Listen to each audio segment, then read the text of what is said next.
Teriakan itu memecah keheningan RUPS. Dasar menantu miskin. Keluar dari sini. Mertuaku tertawa puas. Tak sadar dia baru saja mengusir pemilik 70% saham perusahaannya sendiri. Di balik pintu, aku menekan tombol, jual semua. Detik berikutnya, tawa itu berubah menjadi jeritan histeris saat layar saham tiba-tiba menampilkan. Sebelum ceritanya dimulai, silahkan tulis di kolom komentar dari daerah mana saja teman-teman yang menonton cerita ini. Jangan lupa like dan subscribe agar channel ini bisa semakin berkembang dan bisa mempersembahkan cerita yang lebih menarik lagi.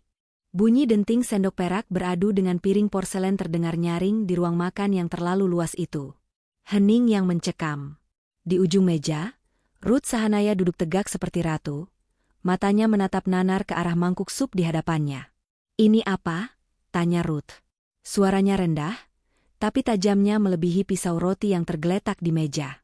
Laura Basuki, yang berdiri di samping meja layaknya pramusaji, menautkan kedua tangannya di depan perut. Ia mengenakan pakaian rumahan yang sederhana, tanpa riasan, rambutnya diikat asal. "Itu sup asparagus kepiting, Ma. Resep yang biasa Mama suka." "Suka?" Ruth mendengus, lalu mendorong mangkuk itu kasar hingga kuahnya tumpah sedikit membasahi taplak meja putih bersih. "Sejak kapan selera saya jadi murahan begini? Ini rasanya tawar. Kamu sengaja mau bikin saya darah tinggi pagi-pagi? Atau karena kamu orang miskin, kamu pikir lidah saya sama dengan lidah kampung kamu?" Rangga Azov, suami Laura, hanya menunduk sambil mengunyah roti bakarnya pelan. Ia tidak berani menatap ibunya, apalagi menatap istrinya. Laki-laki itu, meski berstatus direktur operasional, nyatanya tak lebih dari anak mama yang kehilangan tulang punggung saat berada di rumah. "Maaf, Ma. Nanti Laura buatkan ulang," ucap Laura pelan. Tidak ada nada marah. Wajahnya tenang, terlalu tenang untuk seseorang yang baru saja dihina. "Gak usah," sergah Ruth. "Selera makan saya sudah hilang." Suasana yang tegang itu pecah ketika suara hak sepatu tumit tinggi terdengar mengetuk lantai marmer. Gisela Anastasia, kakak ipar Laura, masuk dengan gaya heboh. Di lengannya tergantung sebuah tas berwarna oranye mencolok. "Morning, Mama." "Morning, Rangga." Sapa Gisela ceria, sengaja tidak menyapa Laura. Ia mencium pipi ibunya lalu meletakkan tas itu di kursi kosong. "Ma, lihat dong. New collection. Susah banget dapatnya, harus waiting list 3 bulan. Untung koneksi Gisel banyak." Mata Ruth langsung berbinar, melupakan sup dinginnya. "Oh, cantik sekali. Sel, kulit buaya asli?" "Pastilah, Ma. Harganya setara satu rumah subsidi." Gisela melirik sinis ke arah Laura yang sedang membersihkan tumpahan sup. "Bedalah sama orang yang cuma bisa numpang hidup. Boro-boro beli tas, beli bahan sup saja mungkin cari yang diskonan di pasar becek." Rangga akhirnya bersuara, meski lirih. "Kak Gisel, sudah dong. Laura kan sudah berusaha masak." "Berusaha?" Gisela tertawa meremehkan. "Rangga, sadar dong. Istrimu ini parasit. Sudah 2 tahun nikah, apa kontribusinya buat Sahanaya Group? 0.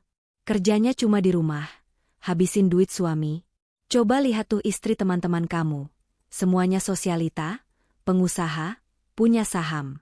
Lah ini, anak panti asuhan yang kebetulan cantik aja." Laura berhenti mengelap meja sejenak. Tangannya memegang kain lap erat-erat. Jantungnya berdetak stabil, tapi otaknya sedang memutar data. Gisela Anastasia. Utang kartu kredit limit 200 juta, bulan ini gagal bayar. Meminjam uang perusahaan lewat pos, biaya entertainment, palsu. Laura ingin sekali melemparkan fakta itu ke wajah Gisela sekarang juga. Tapi belum waktunya. "Saya permisi ke belakang dulu," kata Laura sopan. "Pergi sana," usir Ruth tanpa menoleh, sibuk membelai tas baru anaknya. "Siapkan baju saya untuk rapat besok. Jangan sampai ada yang kusut. Ingat, besok hari penting. Nasib perusahaan ada di tangan saya." Laura berjalan menuju dapur. Di balik tembok pembatas, ia mengeluarkan ponsel pintar dari saku dasternya, sebuah ponsel model terbaru yang tidak pernah ia tunjukkan di depan mertuanya.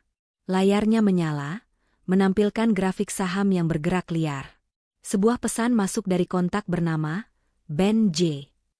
Bunyi pesan, "Bu Bos, likuiditas Sahanaya Group sudah lampu merah. Mereka butuh suntikan dana 500 miliar minggu ini, atau gagal bayar obligasi. Ruth Sahanaya baru saja menelepon kantor saya, memohon pertemuan. Apa instruksi?" Laura mengetik balasan dengan cepat, wajah polosnya berubah menjadi dingin dan penuh perhitungan. Balasan Laura, "Terima pertemuannya. Buat dia merasa di atas angin. Tapi jangan kasih janji tertulis. Kita mainkan emosinya dulu." Ia memasukkan kembali ponsel itu ke saku, lalu kembali memegang spons cuci piring. Di rumah ini, dia adalah babu. Di luar sana, dia adalah pemegang nyawa mereka. Gedung Sahanaya Tower menjulang tinggi di kawasan SCBD, namun kemegahan eksteriornya berbanding terbalik dengan kepanikan yang terjadi di lantai 45, ruang direksi utama. Ruth Sahanaya melempar berkas laporan keuangan ke tengah meja oval. Kertas-kertas itu berserakan. Para manajer divisi menunduk ketakutan. Rangga Azov duduk di sisi kanan ibunya, tampak pucat pasi. "Bagaimana bisa cash flow kita minus 100 miliar bulan ini?" teriak Ruth. Suaranya menggema di ruangan ber-AC dingin itu. "Kalian kerja apa saja? Saya gaji kalian mahal-mahal bukan untuk melihat angka merah." Direktur keuangan, seorang pria parubaya yang sudah botak, memberanikan diri bicara. "Bu Ruth, masalah utamanya adalah penjualan unit apartemen di proyek Grand Sahanaya macet total. Sedangkan bunga utang bank berjalan terus. Ditambah lagi, harga saham kita di bursa terus merosot karena rumor gagal bayar." "Rumor dari mana?" Ruth melotot. "Siapa yang menyebar fitnah?" "Bukan fitnah, Bu," sela Rangga hati-hati. "Memang kita kesulitan bayar vendor kan? Vendor-vendor itu mulai bicara di media. Kalau minggu depan kita tidak dapat dana segar, Bursa Efek bisa mensuspensi saham kita. Kalau itu terjadi, reputasi Mama hancur." Ruth memijat pelipisnya yang berdenyut kencang. Reputasi. Itu adalah segalanya bagi Ruth. Ia tidak bisa membayangkan wajah teman-teman arisannya menatapnya dengan rasa kasihan. "Kita harus right issue, menerbitkan saham baru," putus Ruth tiba-tiba. "Kita jual saham baru ke publik, tarik dana masyarakat untuk bayar utang." Direktur keuangan menggeleng lemah. "Tidak bisa semudah itu, Bu. Untuk right issue, kita butuh persetujuan RUPS, Rapat Umum Pemegang Saham. Masalahnya, kepemilikan saham ibu dan keluarga sekarang hanya tinggal 25% karena sudah banyak digadaikan ke bank tahun lalu. Lalu siapa sisanya? Publik memegang 5%, dan..." Direktur itu menelan ludah, 70% sisanya dipegang oleh satu entitas investasi yang memborong saham kita pelan-pelan selama 2 tahun terakhir. LB Capital. LB Capital? Ruth mengernyit. "Siapa itu? Perusahaan mana?" "Perusahaan investasi swasta, Bu. Sangat tertutup. Private equity. Mereka yang menyelamatkan harga saham kita saat jatuh tahun lalu dengan cara memborongnya. Tanpa persetujuan LB Capital, Ibu tidak bisa mengambil keputusan strategis apapun di RUPS besok." Ruth terdiam. Ia baru sadar bahwa ia bukan lagi pemilik mutlak kerajaannya sendiri. Ada raja lain di rumahnya. "Cari tahu siapa pemilik LB Capital," perintah Ruth. "Hubungi mereka. Bilang Ruth Sahanaya ingin bertemu. Undang makan malam, atau apapun. Kita harus pastikan mereka setuju dengan rencana saya. Kalau perlu, jilat kakinya." Rangga tampak ragu. "MA, apa tidak berbahaya bergantung pada satu pihak asing?" "Diam kamu, Rangga. Kalau istrimu yang tidak berguna itu punya uang, mungkin Mama tidak perlu pusing begini. Tapi karena kamu menikahi wanita miskin, kita harus mengemis pada orang asing." Ruth kembali menyalahkan Laura, padahal Laura tidak ada di sana. Di sudut ruangan, ponsel Rangga bergetar. Sebuah pesan WhatsApp dari Laura masuk. Pesan Laura, "Sayang, nanti malam pulang jam berapa? Aku masak rendang kesukaanmu. Kamu jangan terlalu stres ya, aku baca berita saham perusahaan turun. Kalau butuh teman cerita, aku ada." Rangga hanya mendesah kesal membaca pesan itu. Teman cerita? Kamu tahu apa soal saham? Gumamnya, lalu mematikan layar ponsel tanpa membalas. Ia tidak sadar bahwa wanita yang ia remehkan itu adalah pemilik LB Capital yang sedang dicari-cari ibunya. Pukul 10 pagi keesokan harinya, suasana di kantor pusat LB Capital jauh berbeda dengan kekacauan di Sahanaya Group. Kantor itu hening, minimalis, dan sangat modern. Tidak ada tumpukan kertas. Semuanya digital. Ben Joshua, CEO yang dikenal publik sebagai wajah LB Capital, sedang merapikan dasinya di depan cermin. Ia pria yang tampan, karismatik, dan bicaranya sangat licin. Namun, hanya sedikit orang yang tahu bahwa Ben hanyalah proksi atau perpanjangan tangan. Pintu ruangannya terbuka. Seorang wanita muda dengan kacamata hitam besar masuk. Ia mengenakan trench coat panjang yang menutupi pakaiannya. Begitu pintu tertutup dan terkunci otomatis, wanita itu membuka kacamata dan mantelnya. Itu Laura Basuki. Di balik mantelnya, Laura mengenakan blus sutra dan celana bahan yang membalut tubuh rampingnya dengan elegan, penampilan yang tak pernah dilihat oleh Rangga maupun Ruth. "Selamat pagi, Bu Bos," sapa Ben Joshua sambil membungkuk sedikit, gaya bercanda namun penuh hormat. "Jangan panggil Bu Bos kalau di kantor, Ben. Nanti ada yang dengar." Laura duduk di kursi utama, kursi yang seharusnya diduduki Ben. Ia memutar kursi itu menghadap jendela besar yang memperlihatkan pemandangan Jakarta. "Siap, Laura. Ngomong-ngomong, Ibu mertua, kamu sudah menelepon 5 kali ke sekretaris saya pagi ini." Dia panik sekali, lapor Ben sambil menyodorkan tablet berisi data keuangan Sahanaya Group. Laura melihat angka-angka itu dengan tatapan datar. "Dia mau bertemu?" "Ya. Dia mengundang saya makan siang di restoran Prancis mahal. Dia pikir sayalah pemilik dana triliunan itu. Dia ingin, Melobi, agar LB Capital menyetujui agenda RUPS besok untuk menerbitkan saham baru. Dia mau mendilusi saham kita, Laura." Laura tersenyum miring. "Dia mau menerbitkan saham baru supaya persentase kepemilikan kita turun, dan dia bisa kembali jadi mayoritas?" Licik juga orang tua itu. Sayangnya, dia lupa dia tidak punya uang untuk menebus saham barunya sendiri. "Jadi, apa instruksinya?" "Saya tolak pertemuannya." "Jangan," kata Laura tegas. "Datanglah. Buat dia merasa dia berhasil menaklukkanmu. Beri dia harapan palsu. Katakan bahwa LB Capital sangat menghormati warisan keluarga Sahanaya. Buat dia percaya diri setinggi langit sebelum RUPS." Ben tertawa kecil. "Kau benar-benar ingin menjatuhkannya dari tempat yang paling tinggi ya?" Laura berdiri, berjalan mendekati Ben dan merapikan kerah jas pria itu. "Ben, selama 2 tahun aku tidur di rumah itu, diperlakukan seperti sampah. Aku melihat suamiku sendiri, Rangga, berubah dari pria yang mencintai aku menjadi pengecut yang takut pada ketiak ibunya. Ini bukan cuma soal bisnis. Ini soal mendidik mereka." "Bagaimana dengan Rangga? Kau akan menghancurkan dia juga?" tanya Ben serius. Tatapan Laura melembut sedikit, tapi kemudian mengeras kembali. "Aku sudah memberinya banyak kesempatan untuk membelaku, Ben. Puluhan kali. Tapi dia selalu memilih diam. Kalau dia hancur bersama ibunya, itu pilihan dia." Laura mengambil kembali mantel dan kacamatanya. "Ingat skenarionya, Ben. Besok di RUPS, kamu jangan muncul di awal. Biarkan aku yang masuk. Aku ingin melihat wajah Ruth saat dia sadar siapa aku." "Siap." "Oh ya, Laura." Ben menahan langkah Laura di pintu. "Transfer dividen bulan lalu sudah masuk rekening pribadimu di Swiss. Dan satu lagi, tolong ganti daster lusuhmu itu saat pulang. Aku tidak tega membayangkan miliarder sepertimu mengepel lantai." Laura tertawa renyah, tawa yang jarang ia keluarkan. "Tenang saja. Ini hari terakhir aku mengepel lantai mereka." Malam itu, sepulang dari pertemuan dengan Ben Joshua, yang dikira Ruth sebagai pemilik LB Capital, suasana hati Ruth sangat gembira. Ia pulang ke rumah dengan senyum lebar, sesuatu yang langka terjadi. "Giselle, Rangga, keluarlah," teriak Ruth di ruang tengah. Rangga turun dari tangga dengan wajah lelah, sementara Giselle muncul dengan masker wajah menempel. "Ada apa sih, Ma?"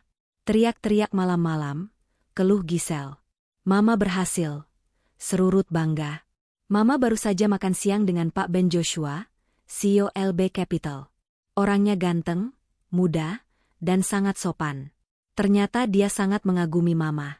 Dia bilang, LB Capital berinvestasi di perusahaan kita karena percaya pada kepemimpinan Mama. Serius? MA? Rangga tampak lega luar biasa. Berarti RUPS besok aman? Mereka setuju right issue. Tentu saja. Dia memang tidak tanda tangan hitam di atas putih, tapi dari bahasa tubuhnya, dia sudah takluk sama Mama. Besok, kita akan dapat dana segar triliunan rupiah, utang lunas, dan Mama akan kembali jadi pengendali utama. Giselle, kamu harus kenalan sama Pak Ben itu. Siapa tahu jodoh, dia kaya raya loh. Giselle langsung melepas maskernya. Serius MA? Lebih kaya dari mantan Giselle yang dokter bedah plastik itu? Jauh. Dia konglomerat level paus. Giselle. Di balik pilar dapur, Laura mendengarkan percakapan itu sambil membawa nampan berisi teh hangat. Ia menggeleng pelan. Ben benar-benar aktor yang hebat, batinnya. Laura berjalan menghampiri mereka, meletakkan teh di meja. Tehnya, MA, Mas Rangga, Kak Giselle, ucap Laura. Tumben kamu PK, cibir Giselle. Biasanya harus diteriakin dulu. Laura mengabaikan Giselle dan menatap suaminya. Mas Rangga, bisa bicara sebentar di kamar? Rangga menoleh ke ibunya, meminta izin tanpa sadar. Ruth mengibaskan tangan. Sana, urus istrimu. Jangan sampai besok dia bikin malu. Di dalam kamar tidur mereka yang luas namun terasa dingin, Rangga melepas dasinya dengan kasar. Ia duduk di tepi kasur, memijat lehernya. Laura mendekat, duduk di sampingnya, dan mulai memijat bahu suaminya lembut. Mas, kamu kelihatan capek banget, kata Laura lembut. Namanya juga kerja, lah. Kamu mana ngerti capeknya ngurus perusahaan, jawab Rangga ketus. Mas. Laura mencoba masuk lebih dalam. Soal RUPS besok. Apa Mas yakin LB Capital itu benar-benar setuju?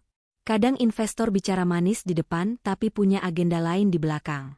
Aku baca di internet, teknik pengambil alihan perusahaan sering dimulai dengan pujian. Rangga menepis tangan Laura dari bahunya. Ia berdiri dan menatap istrinya dengan tatapan merendahkan. Kamu baca di internet? Rangga tertawa hambar. Lah, tolong deh. Kamu itu cuma lulusan S1 sastra, itu pun kampus ruko. Jangan sok mengajari aku yang lulusan bisnis luar negeri. Mama sudah bertemu langsung sama CEO-nya. Deal sudah terjadi.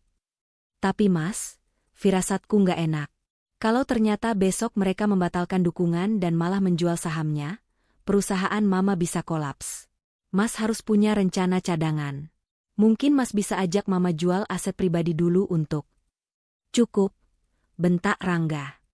Jual aset pribadi? Maksudmu jual rumah ini? Kamu mau kita tinggal di kontrakan? Kamu ini bukannya dukung suami, malah nyumpahin yang jelek-jelek. Pantas Mama nggak pernah suka sama kamu. Otak kamu isinya cuma ketakutan orang miskin. Kata-kata itu menampar Laura lebih keras dari fisik. Ia terdiam. Matanya menatap Rangga, mencari sisa-sisa lelaki yang dulu melamarnya dengan janji akan melindunginya. Lelaki itu sudah tidak ada. Baik, Mas, suara Laura berubah datar. Sangat datar. Aku cuma mengingatkan. Kalau besok terjadi sesuatu, jangan bilang aku nggak pernah kasih tahu. Nggak akan ada apa-apa. Tidur sana, jangan ganggu pikiran aku. Rangga mematikan lampu dan menarik selimut, memunggungi Laura. Dalam kegelapan kamar, Laura tidak tidur. Ia menatap punggung suaminya.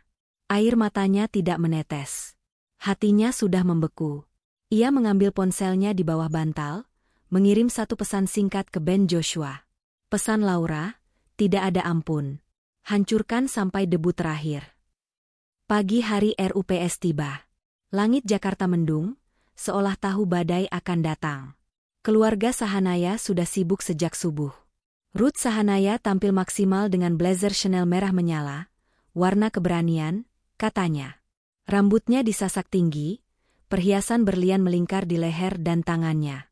Gisela juga tak kalah heboh dengan gaun semi-formal yang lebih cocok untuk pesta koktail daripada rapat pemegang saham.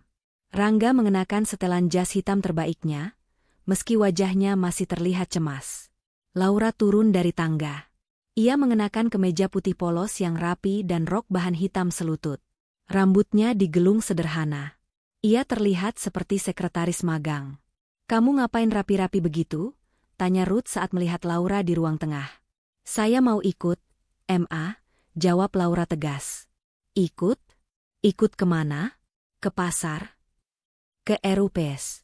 Saya ingin menemani Mas Rangga. Sebagai istri, saya berhak mendampingi suami di momen penting." Gisela tertawa terbahak-bahak sampai tersedak kopinya. "Aduh, sakit perut gue. Ma, denger nggak? Si Upik Abu mau ikut rapat umum pemegang saham. Dia pikir itu rapat RT apa?" Ruth menatap Laura dengan tatapan jijik dari ujung kaki ke ujung kepala. "Laura, sadar diri. Di sana itu tempatnya para komisaris, direktur, dan investor kelas kakap. Bahasa yang dipakai di sana bahasa miliaran, bukan bahasa recehan uang belanja. Kamu cuma bakal jadi patung di sana, bikin malu keluarga." "Saya janji tidak akan bicara, Ma. Saya cuma duduk di belakang. Saya bawakan obat darah tinggi Mama dan vitamin Mas Rangga. Siapa tahu dibutuhkan," Laura beralasan, meski tujuannya bukan itu. "Nggak usah," tolak Rangga. "Lah, kamu di rumah aja. Nanti kalau ada orang kantor tanya kamu siapa, aku bingung jelasinnya. Masa aku bilang istri direktur penampilannya kayak gini?" Laura menatap suaminya tajam. "Memang kenapa dengan penampilanku, Mas? Apa pakaian menentukan harga diri seseorang?" "Ya iyalah," potong Gisela. "Dunia bisnis itu soal image, Laura. Lu tuh ngerusak image Sahanaya Group." Laura menarik napas panjang. Ia melirik jam dinding. Waktu semakin mepet. Ia tidak bisa datang terpisah, karena ia harus memastikan drama ini terjadi di depan matanya, di momen yang tepat. "Terserah kalau Mama dan Mas Rangga malu. Tapi kalau saya tidak diajak, saya tidak akan tanda tangan surat kuasa penjualan tanah warisan bapak saya yang Mas Rangga butuhkan untuk jaminan tambahan ke bank itu." Ini adalah gertakan. Tanah warisan ayah Laura memang kecil dan tidak seberapa harganya dibanding aset Sahanaya, tapi dalam kondisi kritis, Rangga butuh sekecil apapun agunan tambahan. Ruth mendengus kesal. "Dasar perhitungan. Ya sudah, ikut. Tapi ingat satu hal, duduk di pojok paling belakang. Jangan menyapa siapapun, jangan makan snack rapat, dan jangan panggil saya, Mama, di depan kolega saya.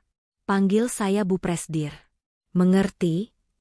"Mengerti, Bu Presdir," jawab Laura patuh. Mereka pun berangkat.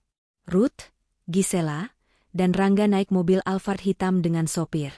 Laura diperintahkan naik mobil Innova tua operasional kantor yang disetir oleh staf junior yang kebetulan menjemput berkas ke rumah. Sepanjang perjalanan menuju SCBD, Laura duduk tenang di kursi belakang Innova. Ia membuka tas kerjanya yang sederhana. Di dalamnya, terselip sebuah map berwarna merah darah. Bukan berisi resep masakan, melainkan dokumen asli kepemilikan 70% saham Sahanaya Group atas nama nomine yang akan dialihkan kembali ke nama aslinya hari ini. Mobil memasuki lobi gedung pencakar langit itu. Laura melihat Ruth turun dari Alphard dengan dagu terangkat tinggi, menyapa para karyawan yang membungkuk hormat. Ruth merasa dia adalah ratu yang akan dimahkotai kembali. Laura turun dari Innova di belakangnya, nyaris tak terlihat oleh siapapun. Satpam sempat menahannya karena mengira ia tamu tak diundang. "Maaf Mbak, mau kemana?" "Pengantar catering lewat pintu belakang," tegur satpam itu. Laura tersenyum tipis, membetulkan letak kacamatanya. "Saya bukan pengantar catering, Pak. Saya pemilik gedung ini. Sebentar lagi." Satpam itu bingung, tapi Laura sudah melenggang masuk menuju lift, menyusul keluarga suaminya menuju lantai eksekusi. Panggung sandiwara sudah siap. Layar akan segera dibuka. Ruang rapat utama di lantai 45 Sahanaya Tower didesain untuk mengintimidasi. Meja oval sepanjang 10 meter terbuat dari kayu mahoni tua yang dipoles, hingga memantulkan bayangan wajah-wajah cemas para direksi. Karpet tebal meredam suara langkah kaki, menciptakan keheningan artifisial yang mencekam. Dinding kaca di satu sisi menampilkan panorama cakrawala Jakarta yang mendung, seolah alam semesta pun enggan memberi sinar matahari pada hari itu. Ruth Sahanaya duduk di ujung meja, di kursi yang sandarannya paling tinggi. Ia bak seorang ratu yang sedang mempertahankan tahtanya. Di sebelah kanannya, Rangga Azov duduk gelisah, terus-menerus membetulkan letak dasinya yang sebenarnya sudah rapi. Di sebelah Rangga, duduk Gisela Anastasia yang sibuk dengan ponselnya, sesekali melirik jam tangan, tak sabar ingin acara membosankan ini segera selesai. Para pemegang saham minoritas dan perwakilan investor institusi mulai berdatangan.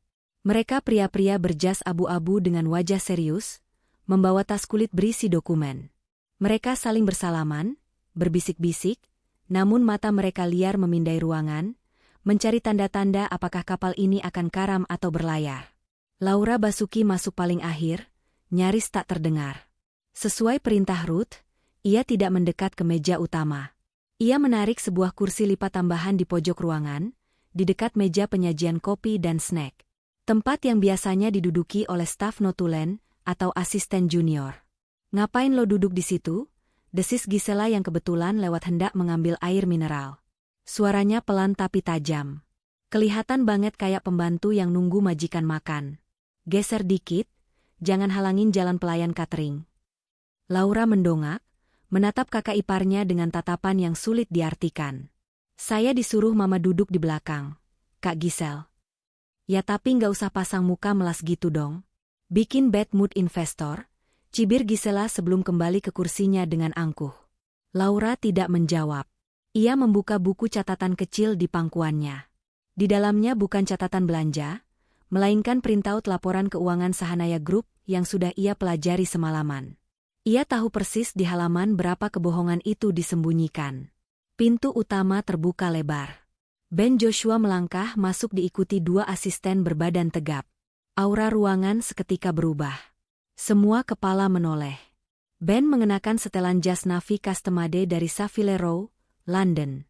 Karismanya sebagai representasi LB Capital, pemegang saham mayoritas, sangat kuat.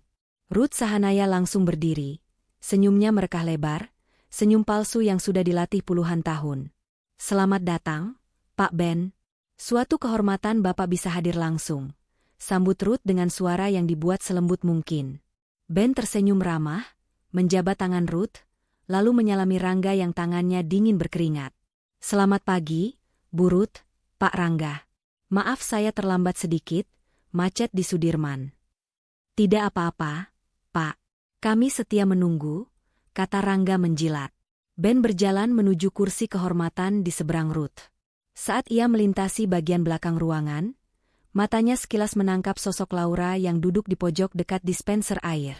Tidak ada yang melihat kode mata tipis di antara mereka. Ben mengangguk hampir tak terlihat.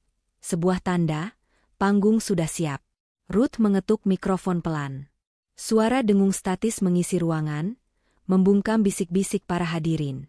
"Baiklah, karena perwakilan pemegang saham utama, LB Capital, sudah hadir, rapat umum pemegang saham luar biasa Sahanaya Group hari ini resmi saya buka," ucap Ruth lantang. Jantung Rangga berdegup kencang. Ini adalah momen hidup dan mati. Jika rencana right issue disetujui, utang lunas. Jika tidak, mereka habis.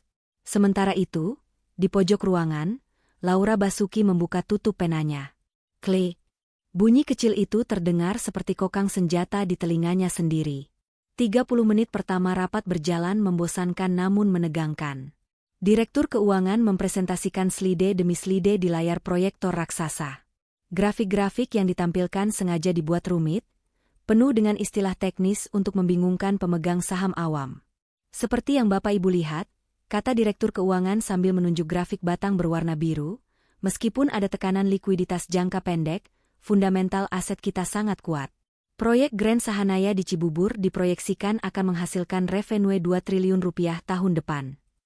Para investor mengangguk-angguk, tampak terkesan. Oleh karena itu, sambung Ruth Sahanaya mengambil alih, manajemen mengusulkan penerbitan saham baru atau right issue.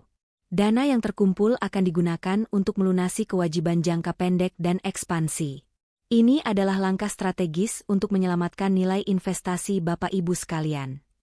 Suasana hening sejenak.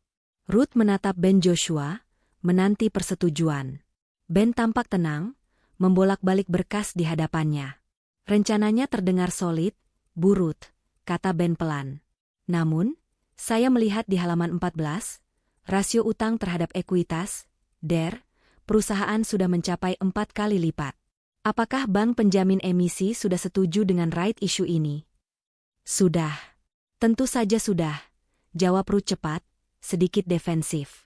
Kami sudah ada pembicaraan lisan dengan Bank Semesta. Di pojok ruangan, Laura Basuki mengangkat tangannya. Awalnya tidak ada yang melihat. Namun karena Laura tetap mengangkat tangan dengan tegak, seorang notaris yang duduk di barisan tengah menyadarinya dan berbisik pada Ruth. Bu Presdir, ada interupsi dari belakang, kata notaris itu. Ruth menoleh, keningnya berkerut melihat tangan Laura teracung. Wajah Ruth memerah menahan malu. Apa-apaan anak ini? Batinnya. Ada apa? Tanya Ruth ketus, tanpa menggunakan mikrofon. Matanya melotot memberi isyarat turunkan tanganmu bodoh. Laura berdiri. Suaranya tenang, namun volumenya cukup untuk terdengar di seluruh ruangan yang senyap itu. Maaf Bu Presdir, saya ingin bertanya mengenai data di halaman 20.C tentang utang obligasi seri B yang jatuh tempo bulan depan, ucap Laura. Semua mata kini tertuju pada wanita berpakaian sekretaris di pojok itu. Para investor saling berbisik. Siapa dia? Staf keuangan? Ruth tertawa sumbang, mencoba mencairkan suasana. Ah, dia hanya asisten pribadi anak saya. Maaf bapak-bapak, dia sepertinya salah baca. Hiraukan saja. Saya tidak salah baca, Bu, potong Laura. Keberaniannya membuat Rangga ternganga. Di laporan yang dibagikan, tertulis status obligasi itu dalam negosiasi perpanjangan. Padahal setahu saya, wali amanat obligasi sudah mengirim surat somasi kemarin sore yang menyatakan menolak perpanjangan dan meminta pelunasan penuh dalam 7 hari. Keheningan yang mencekam turun di ruangan itu. Seorang investor tua di barisan depan langsung membuka kacamatanya. Tunggu sebentar. Apa benar itu? Kalau benar ada somasi, kenapa tidak diungkapkan di sini? Itu informasi material. Kalau gagal bayar minggu depan, perusahaan ini bisa dipilotkan. Itu tidak benar. Sergah Direktur Keuangan panik, keringat dingin mengucur di dahinya yang botak. Benar atau tidak? Bisa dicek di email korporat bagian legal yang masuk jam 16.45 kemarin, lanjut Laura dengan presisi mematikan. Menyembunyikan fakta material dalam RUPS adalah tindak pidana pasar modal, Bu Presdir. Kata-kata Laura bagaikan bom molotov yang dilempar ke meja rapat. Suasana langsung gaduh. Para investor mulai protes, menuntut penjelasan. Bu Ruth, jelaskan ini. Apa kalian mau menipu kami untuk beli saham baru? Tunjukkan surat somasinya. Wajah Ruth berubah dari merah menjadi ungu. Urat lehernya menonjol. Ia tidak peduli lagi pada citra elegannya. Ia merasa ditelanjangi di depan umum oleh orang yang selama ini ia anggap sampah. Dan yang lebih parah, ia tahu Laura benar. Surat itu memang ada, dan Ruth memerintahkan untuk menyembunyikannya. Ruth Sahanaya memukul meja dengan telapak tangannya. Brak! Suara gebrak meja itu menghentikan kegaduhan sesaat. Napas Ruth memburu. Ia menatap Laura dengan kebencian yang murni, kebencian seorang bangsawan yang diludahi oleh budaknya. Diam semua, teriak Ruth. Ia menunjuk lurus ke wajah Laura. Jari telunjuknya gemetar karena amarah yang tak terbendung. Kamu. Suara Ruth bergetar. Berani-beraninya kamu menyabotase rapat saya. Kamu pikir kamu siapa? Kamu cuma parasit yang saya pungut dari jalanan supaya anak saya punya istri. Rangga mencoba memegang lengan ibunya. Ma, tenang Ma. Jangan di sini. Lepas.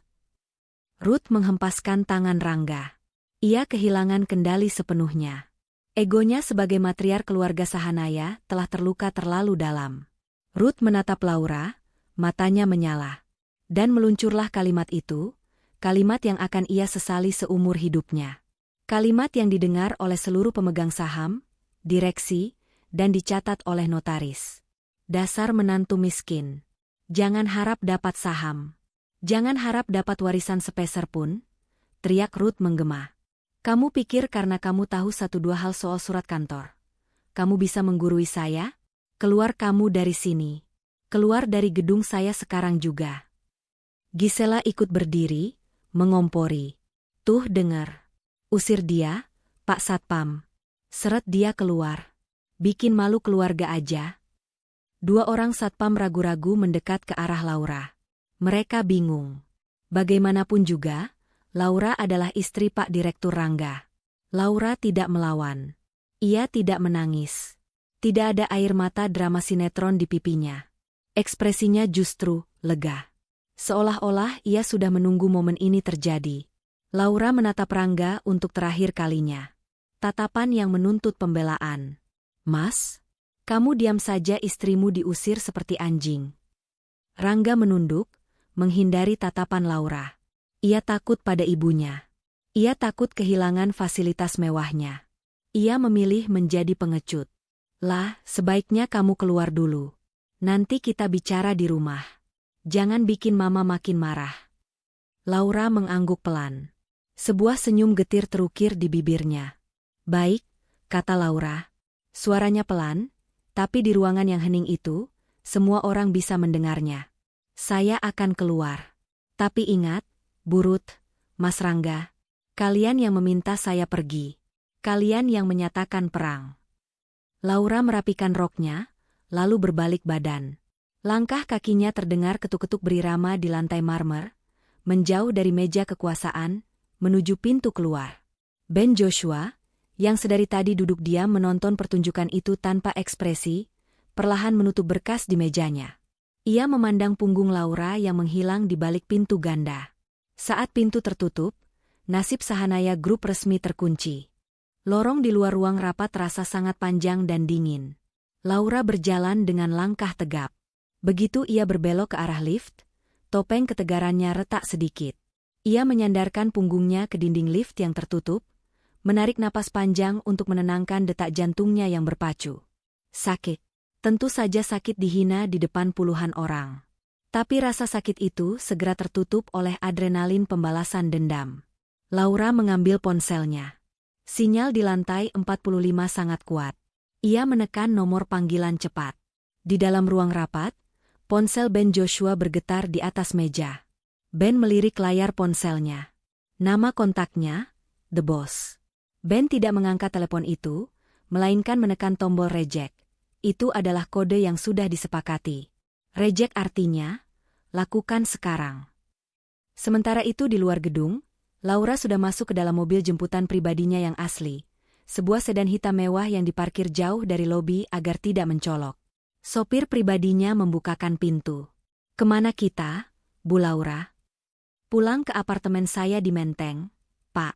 Tapi sebelum itu, mampir ke bank sebentar, jawab Laura. Ia membuka tabletnya, masuk ke aplikasi trading sekuritas level institusi. Di layar tablet itu terpampang portofolio LB Capital. Jumlah lembar saham Sahanaya Group, kode SHNY, yang dimilikinya mencapai 70% dari total saham beredar. Nilainya saat ini ratusan miliar rupiah.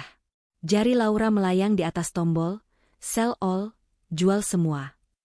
Biasanya, investor besar tidak akan menjual semua saham sekaligus karena akan membuat harga hancur, anjlok, dan merugikan diri sendiri. Mereka akan menjual pelan-pelan. Tapi Laura tidak peduli rugi. Uang bukan masalah baginya. Warisan orang tua kandungnya yang merupakan pengusaha tambang di Kalimantan jauh lebih besar dari nilai perusahaan mertuanya ini. Tujuannya bukan profit taking.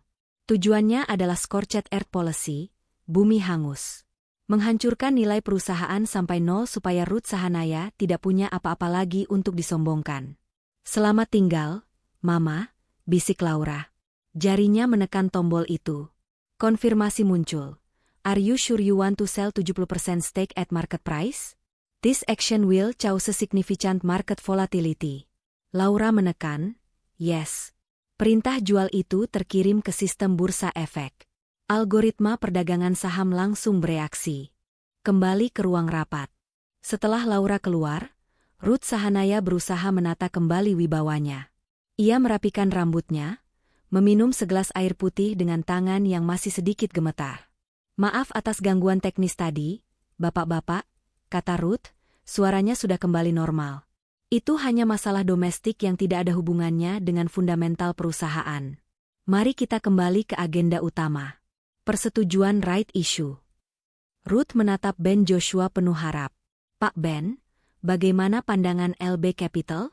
Saya yakin Pak Ben bijaksana dan tidak terpengaruh oleh ocehan orang awam tadi. Ben Joshua perlahan berdiri. Ia tidak tersenyum lagi. Wajah ramahnya lenyap, digantikan oleh wajah dingin seorang eksekutor bisnis. Ia mengancingkan jasnya. Burut, suara Ben berat dan bergema. LB Capital sangat memperhatikan integritas. Apa yang dikatakan oleh Ibu Laura tadi, mengenai penyembunyian surat somasi utang, apakah itu benar? Ruth tergagap. Itu hanya masalah administrasi kecil, Pak Ben. Sedang dibereskan. Di dunia pasar modal, tidak ada kebohongan kecil. Potong Ben tajam. Kepercayaan adalah mata uang yang paling mahal. Dan hari ini, Ibu baru saja membakar kepercayaan itu di depan mata saya. Tapi Pak Ben, kita sudah bicara kemarin. Kemarin saya bicara sebagai calon mitra. Hari ini, saya bicara sebagai pemegang saham mayoritas yang kecewa. Ben mengambil sebuah dokumen dari tasnya dan melemparnya ke tengah meja. Dokumen itu meluncur dan berhenti tepat di depan Rangga. Apa ini? Tanya Rangga gemetar. Itu surat pencabutan dukungan, jawab Ben. LB Capital menolak rencana right issue. Kami tidak akan menyuntikkan dana Rp1 pun ke kapal yang nahkodanya pembohong. Dan satu hal lagi, lanjut Ben sambil melihat jam tangannya. Sesuai instruksi dari Ultimate Shareholder, pemilik saham pengendali, kami yang baru saja Ibu usir keluar. Apa? Ruth melongo. Maksud Pak Ben, Laura? Ya. Laura Basuki adalah pendiri dan pemilik tunggal LB Capital. Saya hanya pegawainya, ungkap Ben. Dunia Ruth Sahanaya seakan berhenti berputar. Hening. Benar-benar hening. Mulut Gisela terbuka lebar sampai lalat pun bisa masuk. Rangga memucat seperti mayat. Tidak mungkin. Desis Ruth. Dia anak panti asuhan, dia miskin. Dia kaya raya dari warisan yang tidak pernah dia pamerkan. Bu. Dia membeli utang-utang perusahaan Ibu untuk menyelamatkan Ibu tahun lalu. Karena dia mencintai suami bodohnya ini, tunjuk Ben pada Rangga. Tapi tadi, Ibu baru saja menghancurkan satu-satunya alasan dia bertahan. Tiba-tiba, ponsel para investor di ruangan itu berbunyi serentak.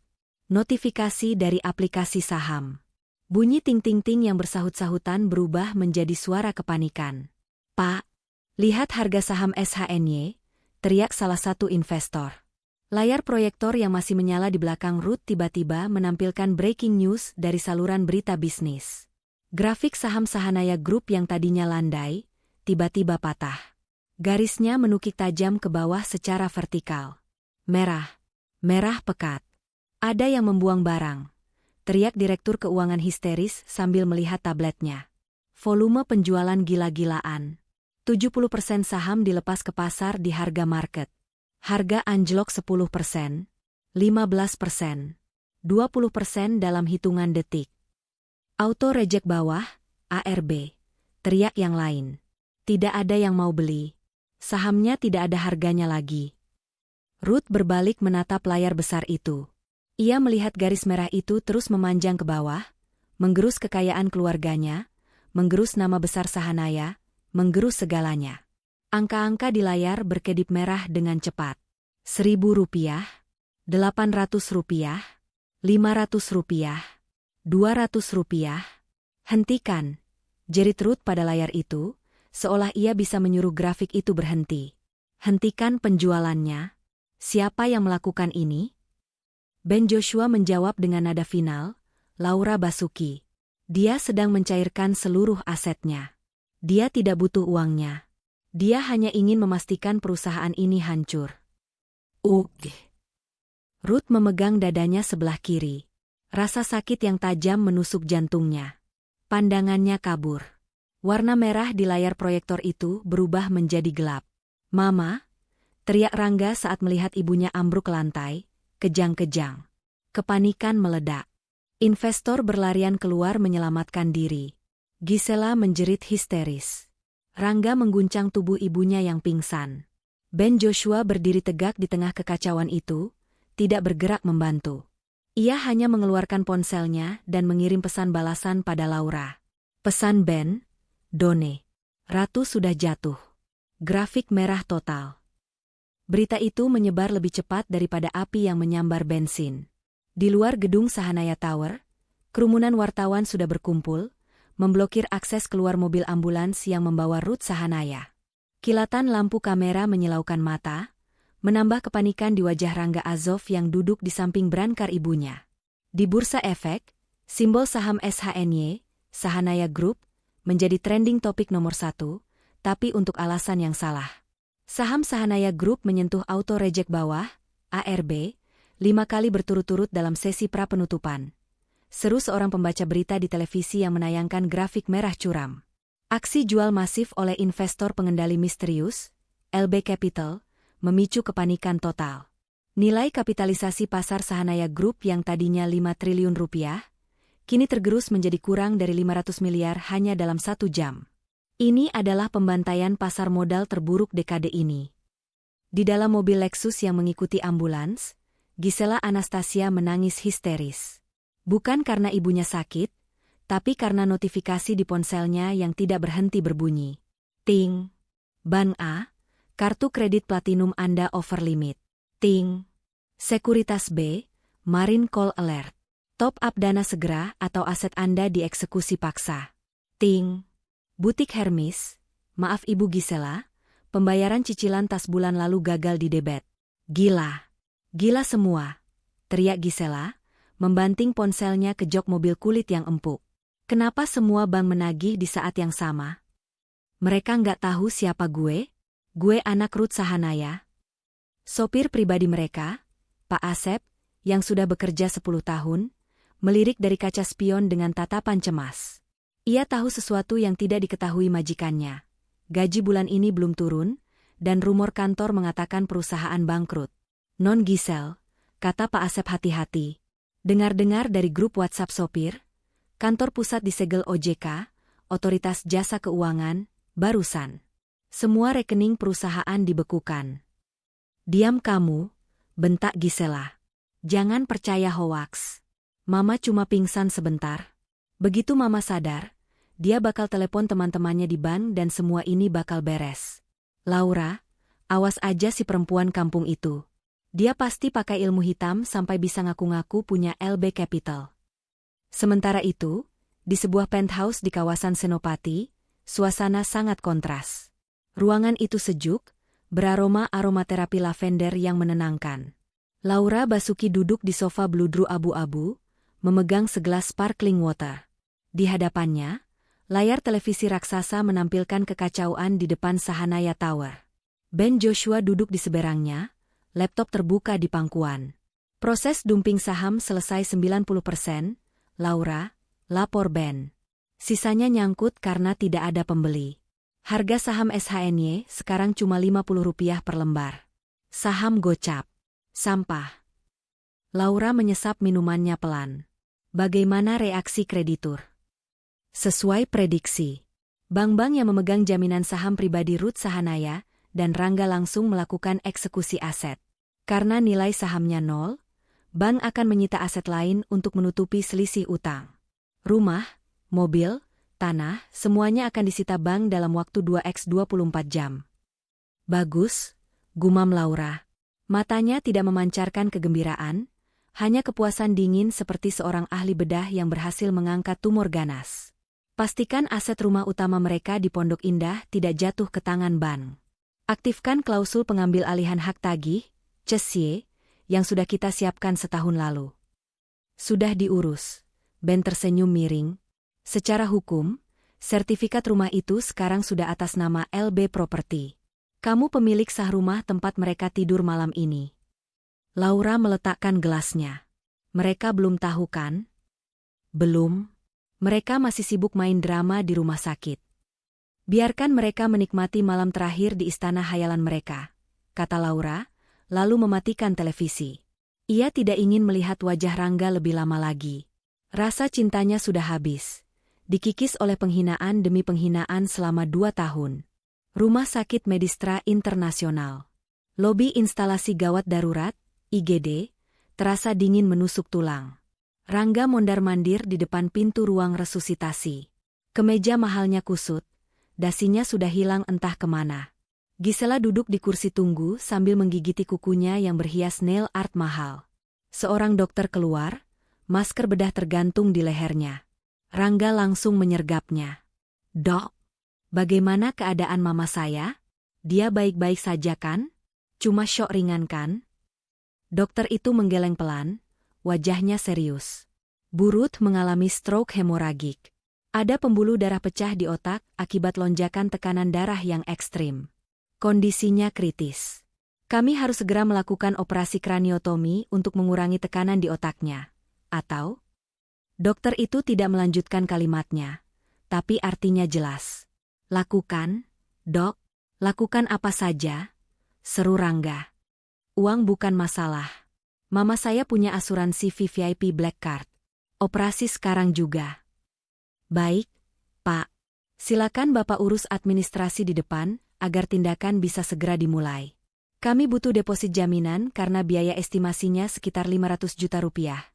Kata dokter itu lalu kembali masuk ke ruang operasi. Rangga berlari menuju loket administrasi. Petugas administrasi, seorang wanita muda yang tampak lelah namun profesional, menyapanya. "Selamat sore, Pak Rangga. Untuk Burut Sahanaya ya? Kami sudah mencoba menggesek kartu asuransi beliau, tapi..." Petugas itu tampak ragu, ditolak oleh sistem. "Pak, keterangannya, polis lapse, atau tidak aktif." "Apa? Nggak mungkin." Rangga menggebrak meja loket. "Itu asuransi premi miliaran. Coba lagi." "Sudah 3 kali, Pak. Mungkin karena auto debit preminya gagal bulan ini, dan masa tenggangnya sudah lewat. Kalau begitu, bisa pakai kartu kredit atau debit pribadi Bapak untuk deposit awal 100 juta dulu." Rangga merogoh dompetnya dengan tangan gemetar. Ia mengeluarkan kartu kredit Infinite-nya. Kartu yang selama ini menjadi simbol kekuasaannya. Kartu yang bisa membeli apa saja. Petugas menggeseknya. Bip-bip. Mesin edisi mencetak struk kecil. "Maaf Pak, Decline. Coba yang ini." Rangga mengeluarkan kartu lain. "Decline. Yang ini." "Decline." 4 kartu kredit, semuanya ditolak. Keringat dingin mengucur deras di punggung Rangga. Ia baru sadar apa yang terjadi. Saham yang anjlok telah memicu sistem manajemen risiko perbankan untuk membekukan semua fasilitas kredit keluarga Sahanaya secara otomatis.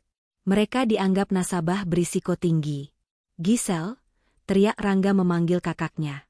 "Sini lu, kartu gue bermasalah. Pakai kartu lu dulu buat deposit mama." Gisela datang dengan wajah pucat. "Nggak bisa, Ga. Tadi gue coba beli kopi di kantin pakai kartu kredit gue, ditolak juga. Gue cek m-banking, saldo rekening gue diblokir. Katanya ada sita jaminan." "Hah?" Rangga melongo. "Terus gimana bayar operasi mama?"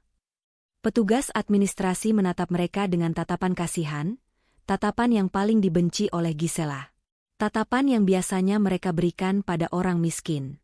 "Maaf Pak, Bu, kalau tidak ada deposit, kami tidak bisa melakukan operasi besar.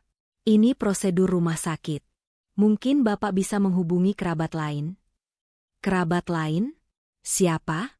Semua kerabat mereka adalah penjilat yang akan lari begitu tahu Sahanaya Group bangkrut. Teman-teman sosialita Gisela? Mereka pasti sudah memblokir nomornya setelah melihat berita. Tiba-tiba, Rangga teringat satu nama. Satu-satunya orang yang mungkin masih punya hati. Atau setidaknya, orang yang memegang uang mereka. "Laura." Desis Rangga. "Jangan," cegah Gisela. "Jangan telepon perempuan ular itu. Harga diri kita mau ditaruh di mana?" "Persetan sama harga diri, Kak. Mama mau mati di dalam sana," bentak Rangga. Dengan tangan gemetar, Rangga mendial nomor Laura. Nada sambung terdengar. 1 kali, 2 kali, 3 kali. Telepon diangkat. Halo, suara Laura terdengar jernih, tenang, dan jauh. Tidak ada nada cemas di sana. Laura. Suara Rangga pecah, ia mulai menangis. Tolong aku, Mama kritis. Harus operasi otak. Semua kartu kami diblokir. Tolong, pinjamkan uangmu dulu. Aku janji akan ganti. Aku akan kerja apa saja. Tolong selamatkan Mama. Hening sejenak di ujung telepon. Rangga bisa mendengar suara denting gelas. Rangga, ucap Laura datar. Bukankah ibumu bilang dia tidak butuh menantu miskin? Bukankah dia bilang jangan harap dapat warisan sepeser pun? Kenapa sekarang minta uang pada orang miskin? Tolong jangan bahas itu dulu. Ini nyawa manusia. Nyawa manusia? Laura tertawa kecil, tawa yang menyayat hati. Ingat saat ayahku sakit keras 2 tahun lalu? Aku minta pinjam uang 50 juta untuk operasi jantung Bapak. Apa kata ibumu? Itu takdir, Laura. Jangan susahkan suami. Dan ayahku meninggal karena terlambat ditangani. Kamu ingat itu, Rangga? Kamu ada di sana, dan kamu diam saja. Rangga terdiam. Memori itu menghantamnya seperti palu godam. Ia ingat betapa hancurnya Laura saat itu, dan betapa ia memilih patuh pada ibunya daripada menolong mertuanya sendiri. Ini karma, Rangga, lanjut Laura. Aku tidak akan menghalangi pengobatan ibumu. Tapi aku juga tidak akan membayarnya. Gunakan saja uang hasil penjualan tas-tas mewah kakakmu. Selamat malam. Klik. Sambungan terputus. Rangga merosot ke lantai rumah sakit yang dingin, menjatuhkan ponselnya. Harapan terakhirnya sudah menutup pintu. Pada akhirnya, operasi Ruth Sahanaya tetap berjalan, namun dengan fasilitas kelas 3, bangsal umum. Gisela terpaksa menjual tas Hermes Birkin kesayangannya ke seorang reseller tas bekas yang datang ke rumah sakit, dengan harga hancur-hancuran, hanya 20% dari harga beli karena butuh uang tunai.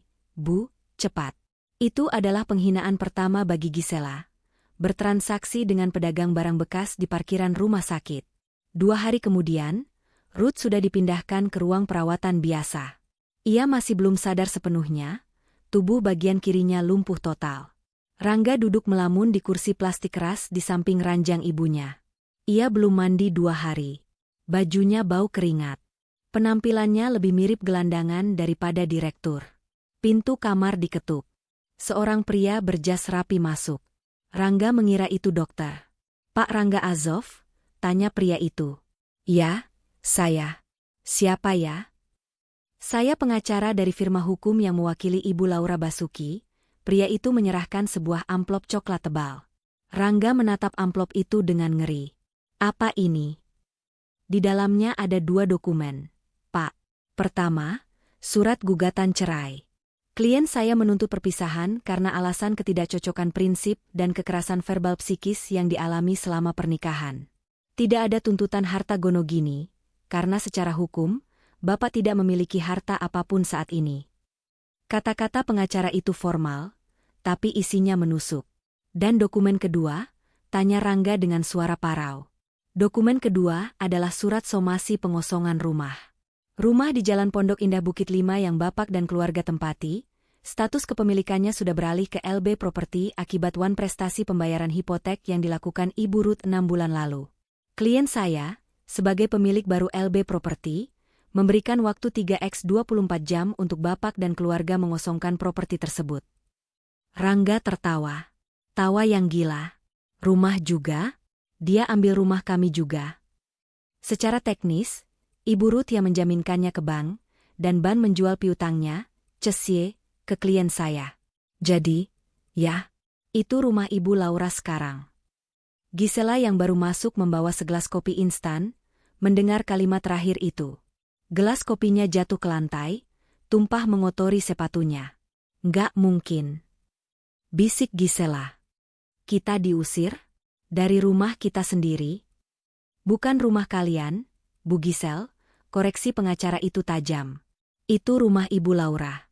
Dan beliau berpesan, jangan bawa barang apapun selain pakaian pribadi. Semua perabotan, lukisan, dan aset di dalam rumah adalah milik pemegang hak tanggungan. Kurang ajar. Gisela maju hendak mencakar pengacara itu, tapi Rangga menahannya. Sudah, Kak.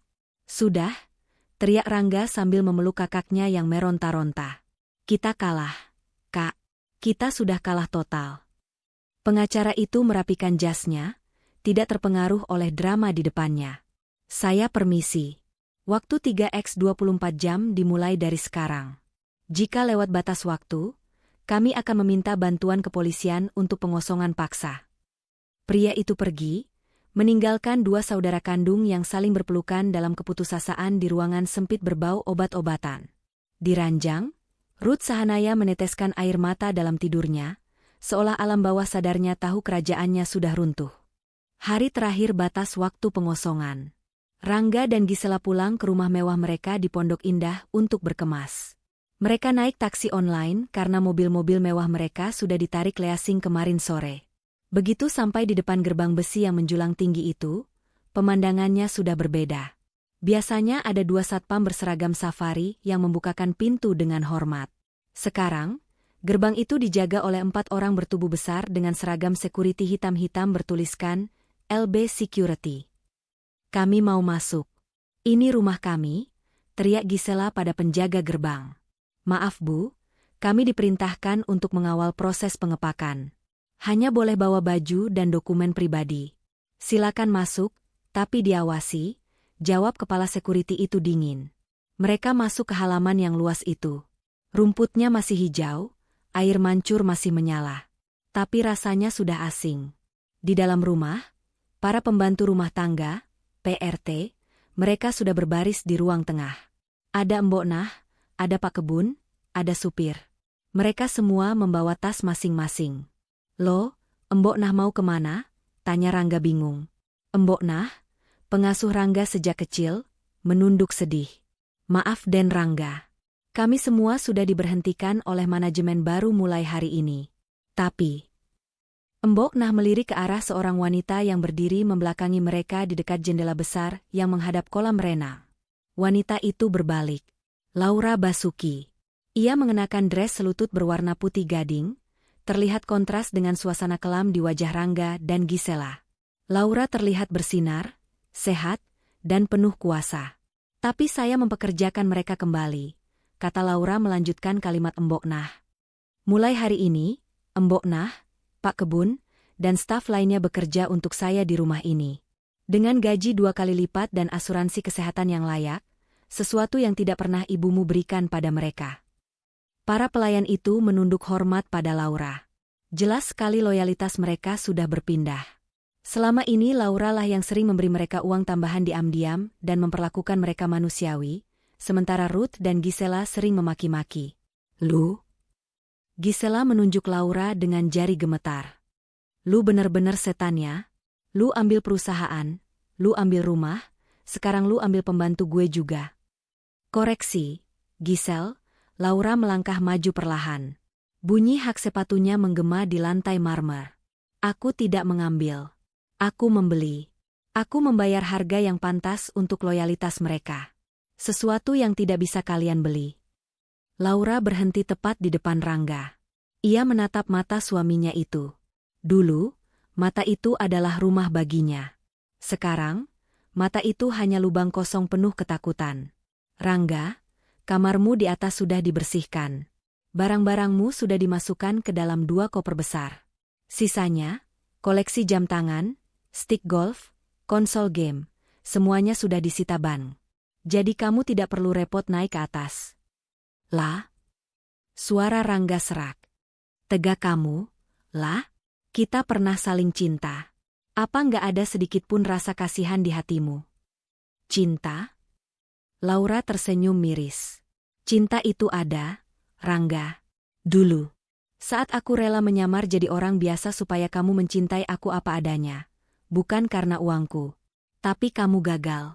Kamu dan keluargamu gagal menghargai manusia. Laura menoleh ke arah tumpukan koper di dekat pintu. Itu barang-barang kalian. Silakan angkat kaki. Sopir taksi online kalian sudah menunggu di luar. Kasihan, argonya jalan terus. Gisela menangis meraung-raung, tidak terima. Ia mencoba melempar vas bunga ke arah Laura, tapi dengan sigap salah satu security menahan tangannya. Jangan buat keributan, atau kami seret keluar, ancam security itu. Rangga menarik tangan kakaknya. Ia tahu mereka sudah tidak punya kekuatan apa-apa.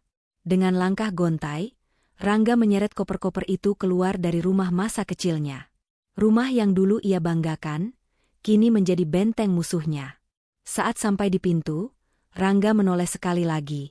Ia melihat Laura sedang berbicara lembut dengan Embok Nah, tertawa kecil. Pemandangan yang hangat, tapi bukan untuknya. Pintu jati besar itu perlahan tertutup di depan wajahnya. Blam. Rangga dan Gisela berdiri di teras, di bawah panas matahari Jakarta yang menyengat, dengan dua koper besar dan masa depan yang gelap gulita. Malam itu, nasib membawa mereka ke tempat yang jauh dari kata mewah. Karena tidak punya uang tunai yang cukup dan kartu kredit mati, Rangga dan Gisela terpaksa menyewa satu kamar di sebuah motel murah di pinggiran Jakarta Timur, dekat Pasar Induk. Kamarnya sempit, lembab, dan bau rokok apek. Ket dindingnya mengelupas. Suara bising kendaraan dari jalan raya terdengar jelas, karena jendela tidak kedap suara. Gisela duduk di ujung kasur yang seprainya terlihat kusam, menangis tanpa suara. Ia masih memakai gaun bekas pesta kemarin yang kini kusut. Ini mimpi buruk. Racau Gisela. Gue nggak bisa tidur di sini. Kasurnya gatal. AC-nya nggak dingin. Ga, cari hotel bintang 5 dong. Ngutang dulu kek sama temen lu. Rangga duduk di lantai, bersandar pada dinding. Ia sedang menghitung uang receh sisa kembalian taksi. Teman yang mana, Kak? Tanya Rangga lelah. Grup WhatsApp golf gue udah kick gue barusan. Mereka bilang gue bawa sial. Teman-teman arisan kakak juga udah ngegosipin kita di Instagram. Kita udah jadi tontonan nasional, Kak. Keluarga konglomerat jatuh miskin dalam semalam. Ini semua gara-gara istri lu? Gisela melempar bantal ke arah Rangga. Bukan, teriak Rangga tiba-tiba. Emosinya pecah. Ini gara-gara kita. Gara-gara mama yang sombong. Gara-gara kakak yang gila belanja. Gara-gara gue yang gak punya pendirian. Rangga berdiri, napasnya memburu. Laura benar, Kak. Selama 2 tahun dia di rumah kita, dia masak, dia beres-beres, dia siapin obat mama. Pernah kita bilang terima kasih? Sekali aja? Nggak pernah. Kita malah ngatain dia miskin, kampung, parasit. Ternyata dia yang megang nyawa kita. Kalau gue jadi dia, gue mungkin bakal lakuin hal yang sama. Gisela terdiam, kaget melihat adiknya yang penurut tiba-tiba membentak. Terus sekarang lu mau apa? Mau balik ke dia? Ngemis? Tanya Gisela sinis. Rangga menggeleng lemah. Ia merosot kembali ke lantai, memeluk lututnya. Nggak bisa. Dia udah tutup pintu. Gue lihat matanya tadi, Kak. Nggak ada cinta lagi di sana. Cuma ada dingin. Kita bener-bener sendirian sekarang. Di luar jendela motel, hujan mulai turun deras. Suara guntur menggelegar, seolah menertawakan nasib mereka. Sementara itu, di layar HP Rangga yang retak, muncul notifikasi berita online. CEO baru LB Group, Laura Basuki, umumkan akuisisi aset Sahanaya Group dan rencana rebranding perusahaan. Saham kembali menghijau. Rangga menatap foto Laura di berita itu. Dia terlihat cantik, berwibawa, mengenakan blazer hitam, tersenyum ke arah kamera pers. Di belakangnya ada logo baru perusahaan. Rangga mematikan HP-nya. Ia memejamkan mata, mencoba tidur di atas lantai motel yang dingin, diiringi isak tangis kakaknya dan penyesalan yang datang terlambat. Gedung pencakar langit yang dulunya bernama Sahanaya Tower kini memiliki logo baru di puncaknya, LB Tower. Huruf emas itu berkilau memantulkan sinar matahari pagi, menjadi simbol kekuasaan baru di kawasan segitiga emas Jakarta. Di dalam Grand Ballroom Hotel Bintang 5 yang terhubung dengan gedung itu, ratusan wartawan, analis saham, dan investor berkumpul. Lampu kamera berkedip tanpa henti. Laura Basuki berdiri di podium. Penampilannya hari ini sempurna. Ia mengenakan setelan power suit berwarna putih bersih, melambangkan lembaran baru, dengan rambut dipotong pendek sebahu yang memberikan kesan segar dan tegas. Tidak ada lagi Laura si ibu rumah tangga yang memakai daster lusuh. Yang ada adalah Laura Basuki, CEO LB Group. "Selamat pagi," sapa Laura. Suaranya tenang, namun memiliki wibawa yang membuat seluruh ruangan hening seketika. "Terima kasih telah hadir. Hari ini, saya ingin mengumumkan bahwa proses restrukturisasi pasca akuisisi Sahanaya Group telah selesai 100%. Kami telah melunasi seluruh kewajiban utang prioritas kepada vendor UMKM yang sebelumnya tertunda, dan kami berhasil melakukan buyback, pembelian kembali, saham dari publik di harga wajar." Tepuk tangan bergemuruh. Laura berhasil memulihkan kepercayaan pasar dalam waktu singkat. Seorang wartawan senior dari majalah bisnis mengangkat tangan. "Bu Laura, strategi Anda sangat agresif namun efektif. Banyak yang menyebut Anda Iron Lady baru. Tapi publik masih bertanya-tanya, bagaimana nasib manajemen lama? Keluarga Sahanaya?" Laura tersenyum tipis. Ia sudah menduga pertanyaan ini. LB Group adalah perusahaan profesional yang berbasis meritokrasi, jawab Laura diplomatis. "Kami hanya mempekerjakan talenta terbaik yang memiliki integritas dan kompetensi. Bagi pihak-pihak yang tidak memenuhi standar etika perusahaan, seperti memanipulasi laporan keuangan atau gaya hidup yang merugikan arus kas, tentu tidak ada tempat di organisasi kami. Kami sudah memutus hubungan kerja dengan seluruh direksi lama secara permanen." Jawaban itu tegas. Tidak ada rasa dendam yang meledak-ledak, hanya fakta bisnis yang dingin. Di barisan depan, Ben Joshua bertepuk tangan paling kencang. Setelah konferensi pers selesai, Ben menghampiri Laura di belakang panggung. "Hebat," puji Ben. "Saham LB Group naik 15% hari ini. Kamu sekarang resmi masuk daftar 50 wanita terkaya di Indonesia versi Forbes." Laura menerima botol air mineral dari asistennya. "Uang hanyalah angka, Ben. Yang penting adalah sistemnya sudah bersih. Oh ya, bagaimana kabar mereka? Aku dengar kamu masih memantau." Ben mengangguk, wajahnya sedikit berubah prihatin. "Ya, informanku bilang kondisi mereka cukup memprihatinkan. Apa kamu mau tahu detailnya?" Laura terdiam sejenak. Sebagian dirinya ingin menutup buku, tapi sebagian lagi butuh kepastian bahwa ancaman itu benar-benar sudah hilang. "Ceritakan singkat saja," kata Laura sambil berjalan menuju lift pribadi. Mereka tinggal di kontrakan petak di daerah padat penduduk. Ruth sudah keluar dari rumah sakit tapi butuh perawatan home care yang tidak mampu mereka bayar penuh. Rangga kerja serabutan. Gisela ya, dia kesulitan beradaptasi. Laura menghela napas. "Kirimkan 1 paket obat-obatan stroke untuk Ruth tiap bulan.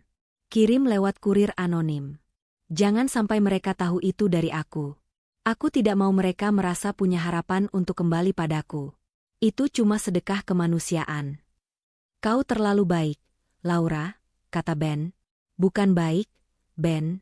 Aku cuma tidak mau dihantui rasa bersalah kalau wanita tua itu mati karena tidak minum obat.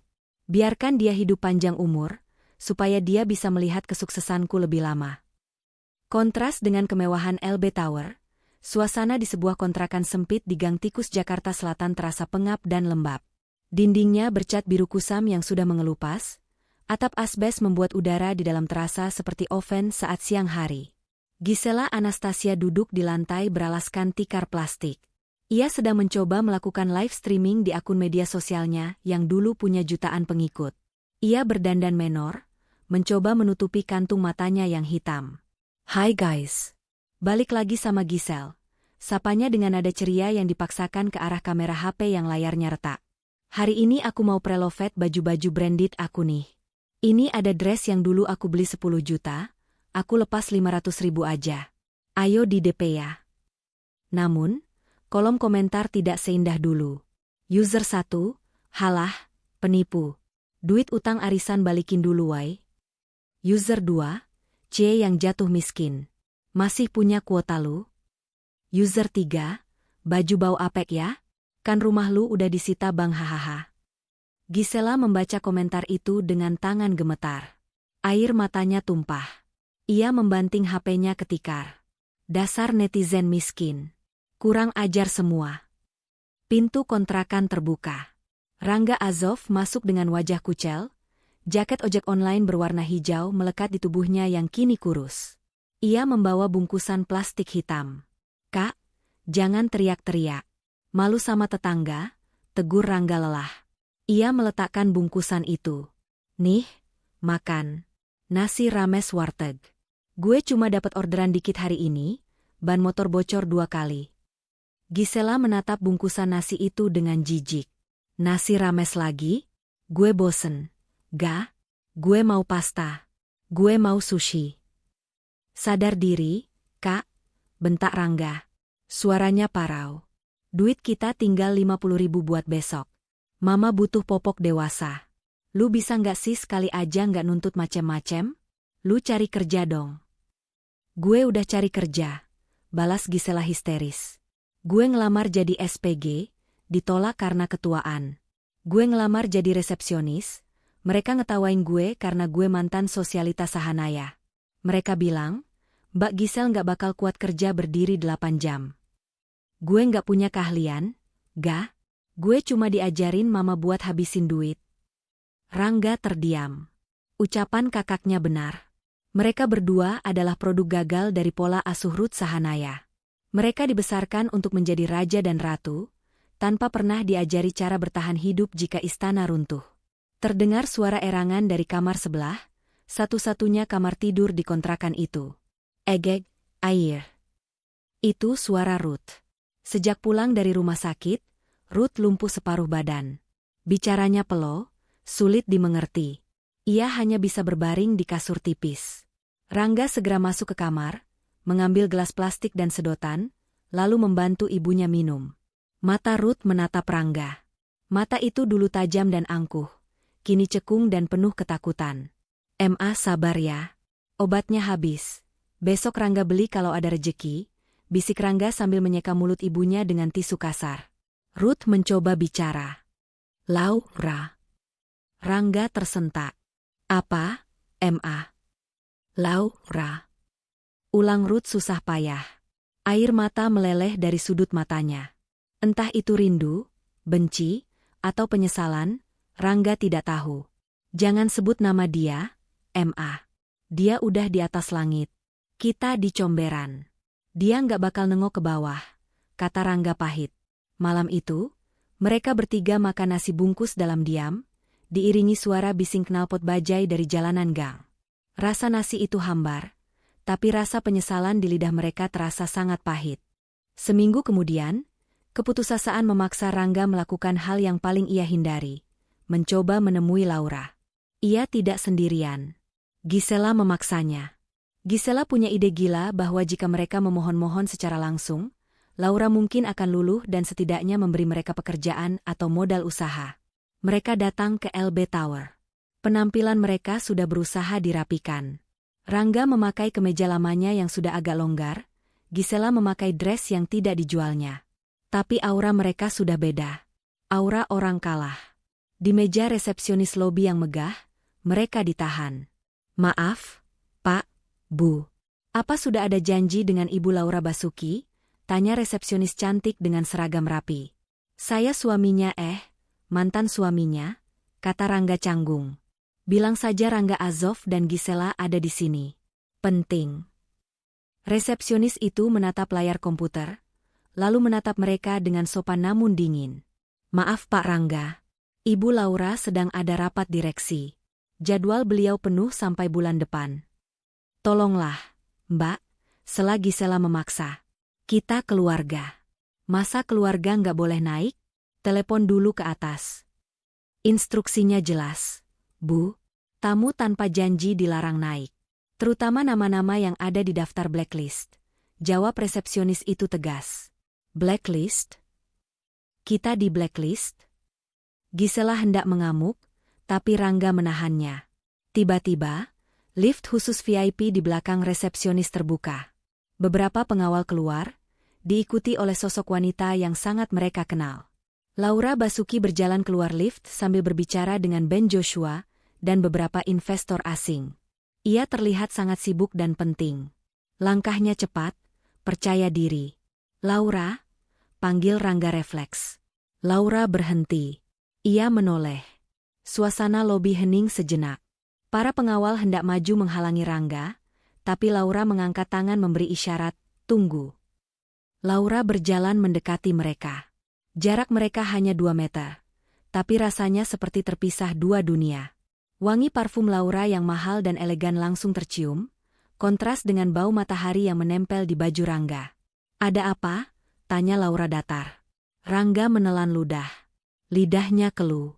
Melihat Laura yang sekarang, ia merasa sangat kecil. Lah, kami cuma mau bicara sebentar.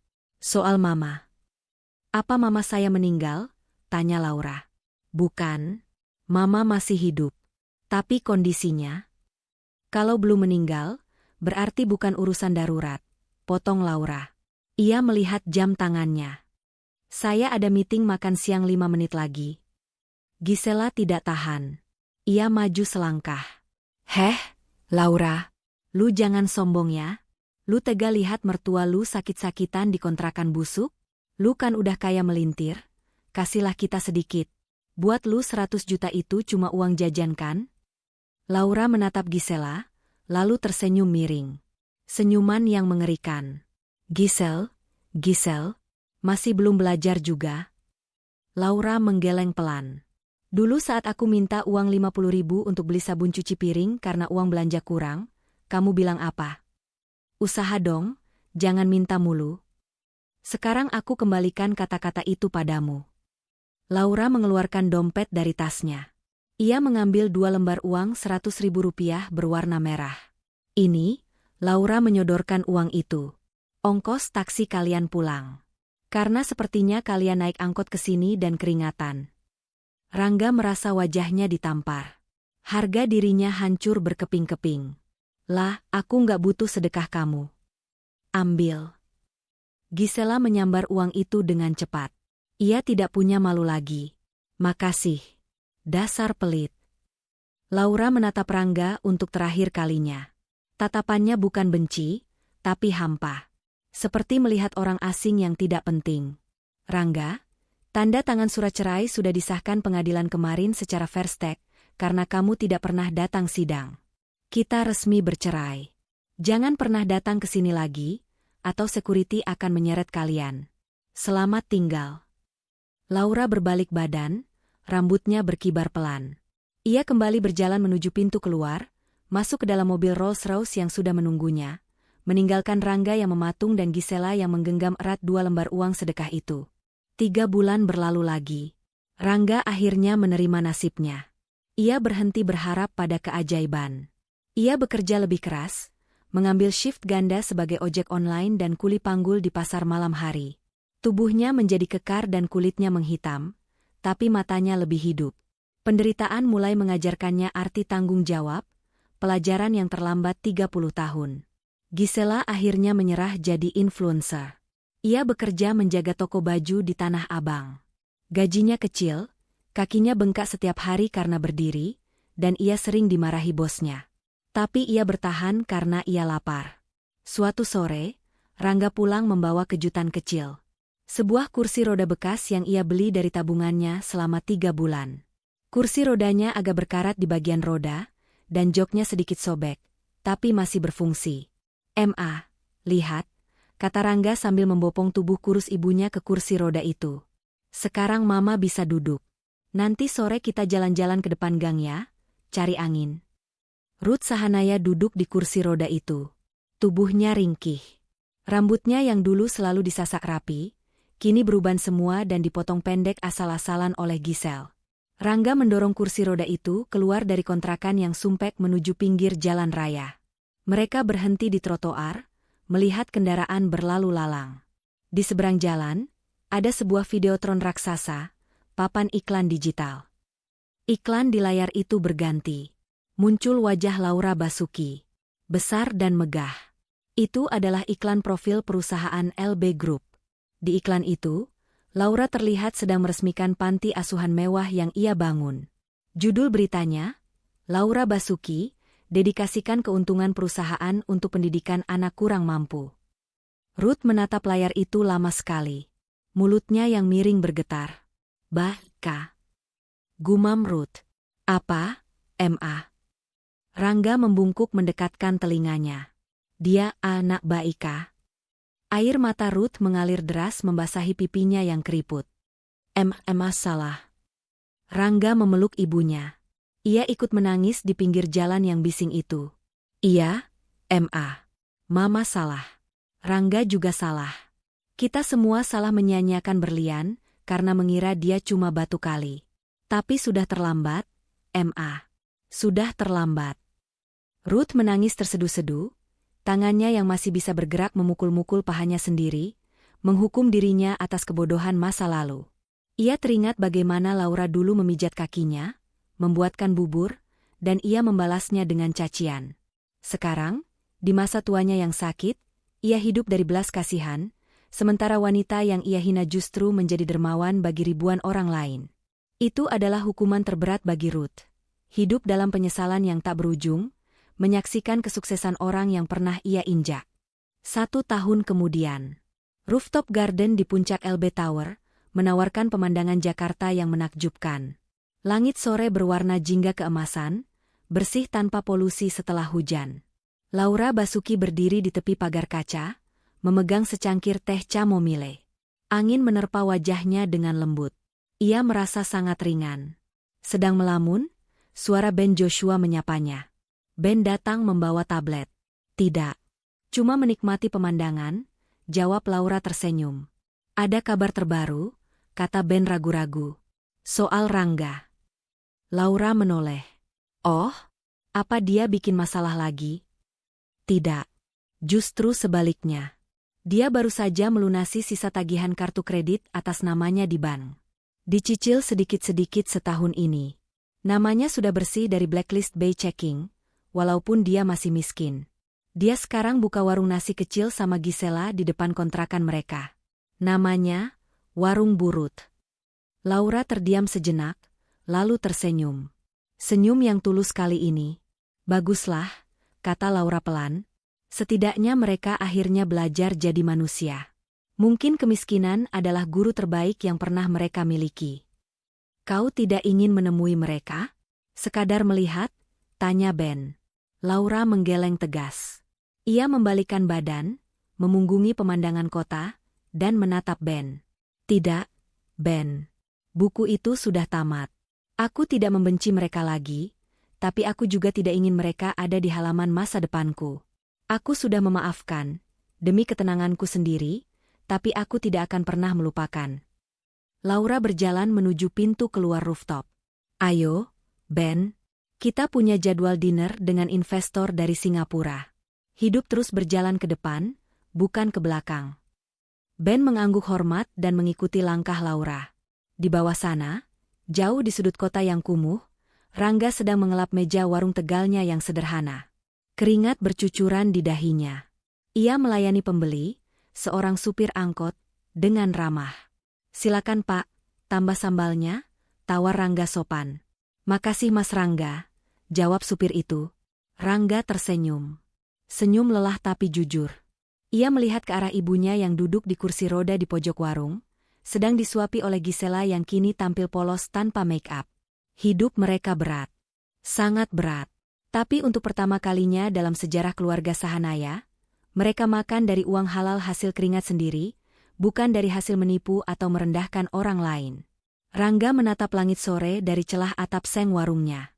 Ia melihat sebuah pesawat melintas tinggi di angkasa, mungkin membawa orang-orang sukses seperti Laura terbang menaklukkan dunia.